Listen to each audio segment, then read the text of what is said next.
L'agriculture hors sol existe depuis la nuit des temps.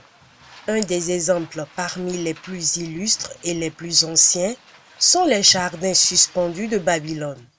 La culture hors sol, que l'on connaît de nos jours, est née au XIXe siècle en Allemagne.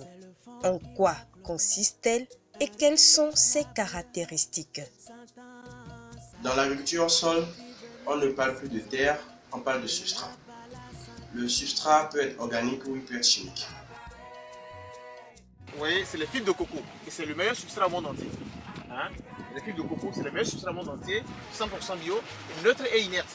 Donc, ouais, ce substrat, quand tu sèmes une plante de tomate dedans, tu ne verras sortir que la tomate. Quand tu sèmes du piment dedans, tu verras sortir que le piment. Tu ne peux pas avoir des mauvaises herbes qui sortent. La particularité de cette forme d'agriculture, c'est qu'elle peut se pratiquer n'importe où. Il vous suffit juste d'avoir l'espace, une terrasse. On peut faire l'agriculture hors sol, soit sous serre ou sans serre. Un substrat, et dans ce cas, donc, on parle de hors sol. Ce substrat vient de ça là qu'on appelle les bourres de coco, hein, à Gonquet-Siakba, en fond. Et quand on parle de hors sol, c'est tout ça. D'accord? Je peux faire donc de l'agriculture, j'obtiens des produits qui sont bio. D'accord? Il y a plusieurs types d'engrais. Il y a des engrais spécifiquement élaborés pour le hors sol qui permettent d'obtenir des produits de certain ordre. Mais je peux également donc utiliser des engrais bio, utilisables pour l'agriculture biologique, pour obtenir donc des produits 100% bio en hors sol. D'accord? Et j'ai du matériel adéquat. Hein? Sprayer, d'accord, c'est tout gradué, c'est une agriculture de précision. Quand on parle de hors sol, c'est une agriculture de précision. Donc j'utilise du matériel de précision, d'accord. C'est un sprayer d'un litre et demi, d'accord, qu'on utilise donc pour arroser nos pépinières. On n'utilise pas les arrosoirs ordinaires.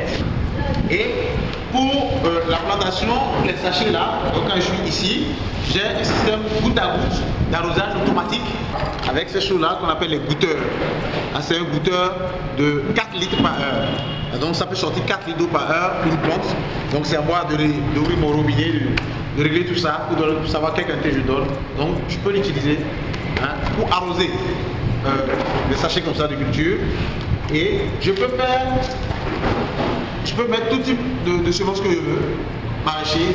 L'agriculture hors sol est super intéressant et est venu sauver les gens qui travaillent déjà dans la terre, les gens qui font du maraîchage dans la terre. Parce qu'il n'est pas du tout embêté par les nématodes, les acariens et autres ici. En hors sol attire moins les insectes.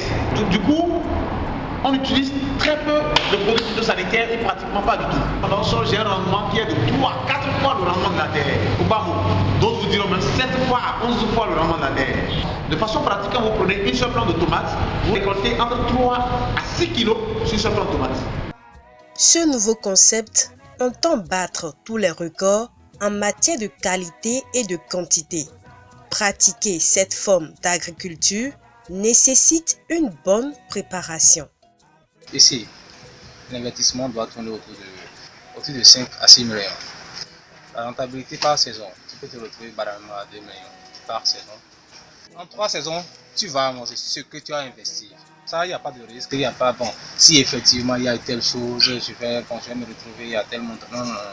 C'est que tu suis bien les conseils de ton technicien de suite, de celui qui va t'accompagner dans les travaux. Je suis sûr que tu vas atteindre ton objectif.